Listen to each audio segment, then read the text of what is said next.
नमस्कार, मी प्राध्यापक स्वप्नील कांबळे आपल्यासमोर एक कविता सादर करणार आहे। तत्पूर्वी एक 10 सेकंदाचं एक निवेदन करतो।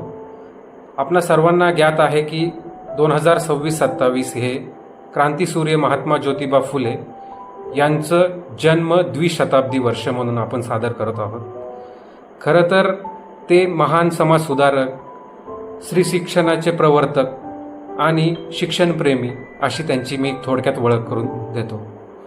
पण आपण या थोर पुरुषांकडून, या महापुरुषांकडून काय शिकायला हवं तर त्यांचे विचार घ्यायला हवेत आणि त्यांच्या विचारांनी प्रेरित होऊनच डॉक्टर बाबासाहेब आंबेडकरांनी त्यांना त्यांच्या गुरुस्थानी स्थान दिलं आणि क्रांतीसूर्य ज्योतिबा फुलेंसोबत क्रांतीज्योती सावित्रीबाई फुले या दोघांनीही समाज सुधारण्याचं काम केलंय, स्त्री शिक्षणाचं काम केलंय आणि त्याच्या संदर्भातच एक कविता मी आजच लिहिली आहे, ती आपल्यासमोर सादर करतो। कवितेचे बोल आहेत, क्रांतीसूर्य क्रांतीज्योती।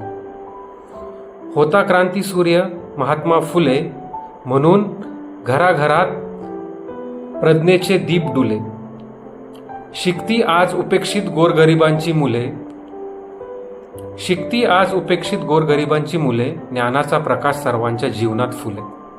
सोबत होती क्रांतीज्योती सावित्रीबाई फुले, जिच्यामुळे तुमच्या आमच्या लेकींच्या डोळ्यात स्वप्न उजळे। दगडगोटे शेणाचेही आघात अंगावर झेले, तरीही शिक्षणासाठी पुढे टाकली धैर्याची पावले। आज उभ्या स्त्रिया थाटात सन्मानाने, त्यांच्यासाठी झाले आकाश खुले।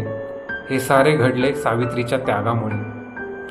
स्त्री पुरुष समानतेचे दिले नवे धडे, क्रांतीसूर्य क्रांतीज्योती एकजुटीने लढे।